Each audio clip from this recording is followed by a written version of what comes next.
Hello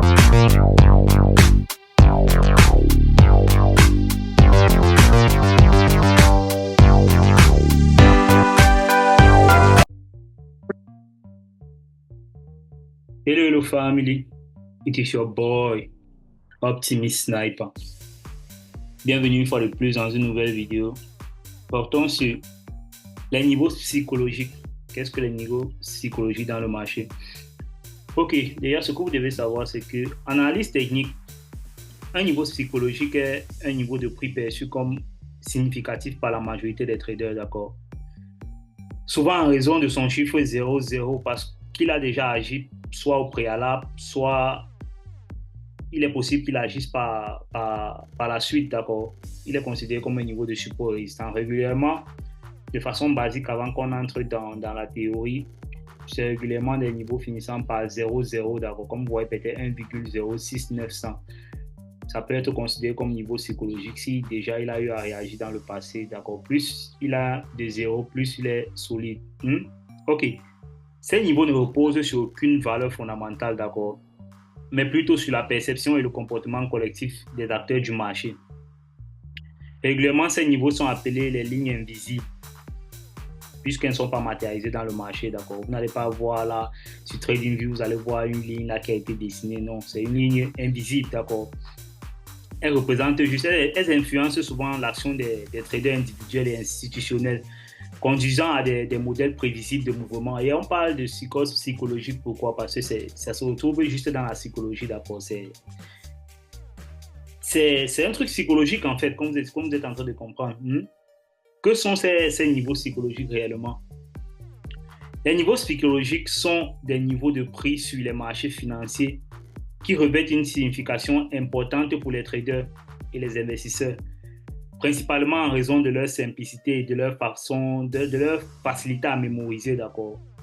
Quand il parle de facilité à mémoriser, c'est juste du point de vue visuel, c'est facile, tout le monde peut repérer ça facilement. Généralement, ces niveaux sont des nombres ronds se terminant par 0, 0 ou des points intermédiaires comme 50. Ouais. Vous pouvez voir ça par exemple à 50, d'accord.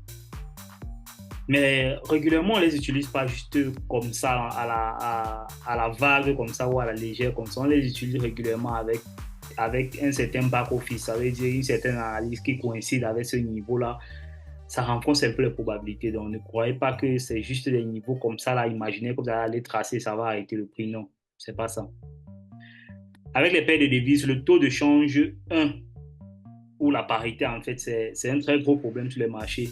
Les traders ont tendance à ancrer leurs décisions autour de ces niveaux, ce qui entraîne une pression accrue d'achat et de vente lorsque les prix approchent ces niveaux.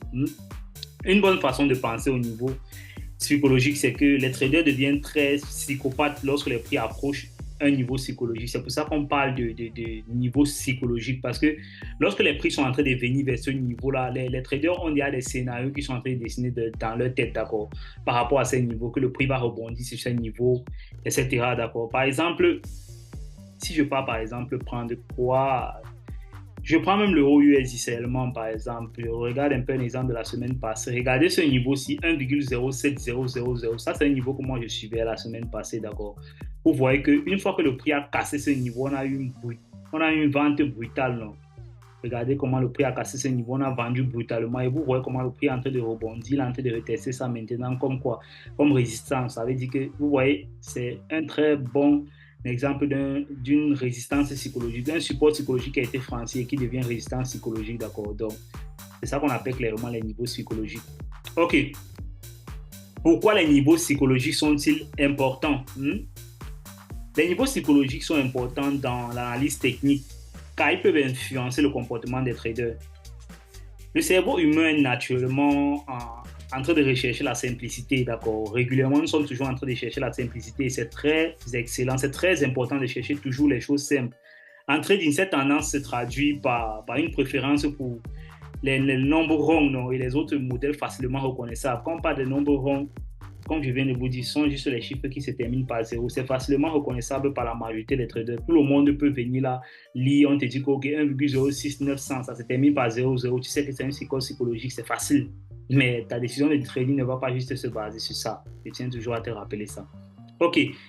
Au fur et à mesure que, que plus d'acteurs du marché se concentrent sur les niveaux psychologiques, ils peuvent devenir comme des prophéties autoréalistes, d'accord. Les prix réagissent de manière prévisible au fur et à mesure qu'ils s'approchent des supports, des zones psychologiques, ou au fur et à mesure qu'ils franchissent ces barrières psychologiques, d'accord, ils deviennent des résistances. C'est compréhensible. Non? Quand on parle de l'autoréalisation, le phénomène d'autoréalisation dans le marché, c'est quoi? Le phénomène d'autoréalisation, c'est un peu simple, d'accord? Imaginez plusieurs personnes en train de penser qu'un niveau va arrêter le prix et qu'ils agissent tous de cette façon-là, c'est-à-dire tous voient ça comme un niveau de support et tous mettent, se mettent à prendre des achats sur ce niveau-là. Ça veut dire que quoi? Ils vont injecter une certaine volatilité dans le marché et leur volatilité va provoquer ce qu'ils pensent, d'accord? Ça veut dire que quoi? Même si il arrive que le prix ne devait pas s'arrêter sur cette zone de support, il y aura d'abord un rebond. Pourquoi? Parce qu'il y a une injection de volatilité assez grande sur cette zone-là. Donc, c'est ça qu'on appelle le phénomène d'autoréalisation. Ce groupe d'individus ont automatiquement suscité ce qu'ils pensaient. J'espère que c'est compréhensible. Je vais vous expliquer ça aussi simple que possible, d'accord? Maintenant, quels sont les exemples des niveaux psychologiques? On peut avoir les chiffres ronds, ce sont les niveaux de prix qui se terminent par 0, par 5, comme peut-être aussi par 100. Ces niveaux sont souvent considérés comme psychologiquement significatifs. Ils représentent les chiffres ronds, non? Donc c'est facile à retenir. On peut aussi avoir les niveaux psychologiques, peut aussi être un haut ou un bas précédent, d'accord? Un high ou un bas précédent. Dans ce cas, si un actif a déjà atteint un certain prix haut, d'accord, ou bas, les traders peuvent considérer ce niveau comme un niveau de support ou de résistance psychologique et ils peuvent s'attendre à ce que le prix rebondisse ou à ce que le prix traverse ce niveau. Non? Il peut s'agir soit d'un sommet ou d'un sommet hebdomadaire, d'un sommet annuel ou d'un sommet historique. Et régulièrement, pour ceux qui traitent le Bitcoin, il y a régulièrement ça sur le Bitcoin. Une fois que le prix a atteint un sommet sur le Bitcoin, vous allez voir régulièrement, lorsque le prix va se rapprocher de ce sommet-là, certains traders vont penser que il est en train de se rapprocher de son sommet, donc il y a de fortes probabilités peut-être qu'il chute, que ce sommet-là devienne comme une zone de résistance, d'accord? Et d'autres traders vont penser qu'il peut franchir ce sommet pour aller créer un nouveau sommet, d'accord? En fonction de votre stratégie, en fonction de ce que vous allez penser. Mais toujours est-il dit que c'est un niveau psychologique, donc c'est un niveau qui va pousser beaucoup de personnes à penser beaucoup de choses différentes ou de même avis, peu importe, d'accord? Ok. On a aussi les moyennes mobiles. Les moyennes mobiles sont aussi les niveaux psychologiques. Les moyennes mobiles qui seront abordés plus tard dans la formation, d'accord, sont couramment utilisés dans la liste technique pour identifier les tendances et les niveaux potentiels de support et résistance. Les traders peuvent considérer une moyenne mobile comme un niveau psychologique si elle a déjà agi comme niveau de support ou résistance au préalable. D'accord? Parce que quand on définit une zone de support et résistance, c'est juste en fonction du préalable toujours. On va déjà de base, l'analyse technique vient du postulat que les événements passés sont susceptibles de se reproduire, d'accord? Donc, si un support a agi dans le passé, il est fort probable qu'il agisse encore dans le futur. OK. Maintenant, comment échanger les niveaux de support et résistance? Régulièrement, je n'écris pas ces titres parce qu'ils sont un peu longs, d'accord? Ça va nous prendre du temps pour rien. OK. Comment échanger ces niveaux de support et résistance psychologique? La première des choses à faire, c'est quoi? Vous devez d'abord identifier ces niveaux clés, d'accord? C'est la première des choses. La première étape pour intégrer les niveaux psychologiques dans votre trading consiste à les identifier. Ils doivent être pertinents pour que l'instrument, pour que ça puisse fonctionner, d'accord? Que vous négociez cela ou que vous négociez plusieurs paires de devises ou une seule paire de devises, vous pouvez le faire sur ces paires de devises-là. Cela peut être un peu... Ça peut être un peu divergent. Ça veut dire que quoi? Si vous êtes en train de trader plusieurs paires de devises, ça sera un peu difficile d'être là à suivre tous ces paires de devises et à regarder tous les niveaux psychologiques pour pouvoir réagir en fonction de ça, d'accord? Mais c'est mieux de se concentrer sur quelques paires de devises, essayer de noter ces supports psychologiques, d'accord? Maintenant, il faut suivre l'évolution des prix. Ça, c'est la deuxième étape. Regardez s'ils vont se déplacer, ils arrivent vers ce niveau psychologique. Il faut suivre de près le comportement des prix au fur et à mesure qu'ils s'approchent de ce niveau psychologique. Vous recherchez les signes d'une volatilité, non? Car cela peut indiquer un intérêt accru de la part des acteurs du marché. Vous pouvez voir le prix être en train de venir, par exemple, ici, là, je prends ce niveau-ci parce que c'est le plus proche de nous, d'accord, 1,0700. Vous voyez, on a une bonne volatilité ici, là, d'accord. Ça veut dire que quoi? Ça veut dire que c'est un support psychologique qui a été violé. Donc, si vous êtes quelqu'un qui sait utiliser les supports, vous savez qu'un support a été franchi, donc il devient résistant. Il y a de fortes probabilités que le prix que ici, là, cette zone s'y arrête de prix et que ça pousse encore vers le bas. Et s'il arrive que ça traverse cette zone, ça veut dire que c'est aussi une bonne zone qui peut devenir un support. Il peut traverser là comme ça. Il peut arriver qu'il traverse ça là. Excusez-moi. Il peut arriver qu'il traverse ça là comme ça. Il revient ici et il monte, d'accord. Voilà, c'est compréhensible, non? Ok, c'est comme ça que vous pouvez utiliser les niveaux psychologiques. Il faut définir aussi vos points d'entrée, vos points de sortie. Une fois que vous avez identifié le niveau psychologique, vous observez l'évolution des prix autour de ce niveau psychologique. Vous utilisez les informations pour définir votre point d'entrée, votre point de sortie, non? Par exemple, vous pouvez avoir des signaux de confirmation. Si le prix rebondit sur le niveau de support psychologique, vous pouvez prendre une position longue juste au-dessus du niveau et définir un stop légèrement en dessous de celui-ci. Ça dépend de votre stratégie. Je ne vous dis pas comment vous allez trader. D'accord? Si vous attendez des confirmations, vous attendez vos confirmations et vous placez votre stop loss et votre take profit. C'est simple, non?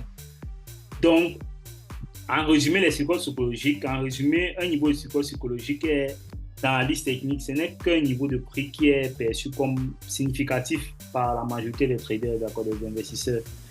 Juste en raison de son chiffre home ou parce qu'il a déjà agi au préalable comme niveau de support ou résistance, non? Ces niveaux gagnent de l'importance simplement en raison de l'attention que les traders les accordent, d'accord? Plus il y a des zéros, plus il y a une forte attention, d'accord?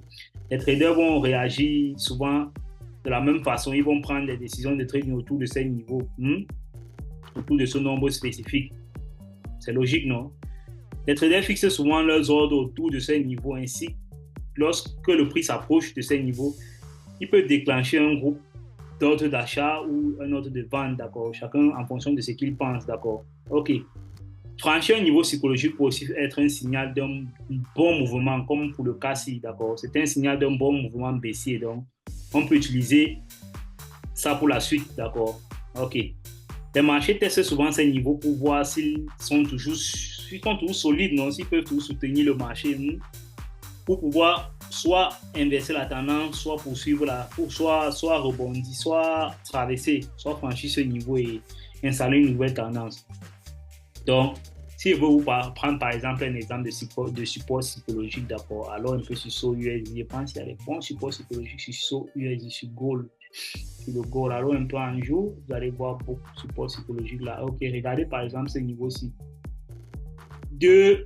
2400 000 là, tout ça sont les supports psychologiques. Regardez par exemple encore ici, regardez ça, 2000 000. Si vous voyez là, si on met ça là comme ça, on va pouvoir matérialiser ça.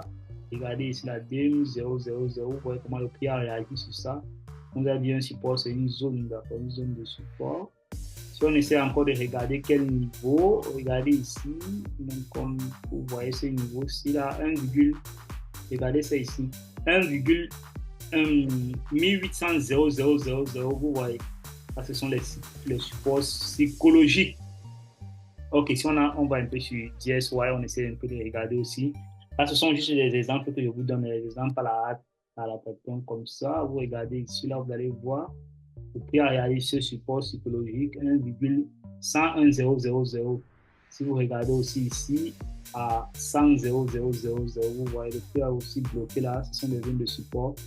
Vous voyez, c'est aussi un peu clair que ça, c'est pas compliqué. Si vous regardez aussi ici à 107 000, un bon niveau de résistance psychologique, vous voyez.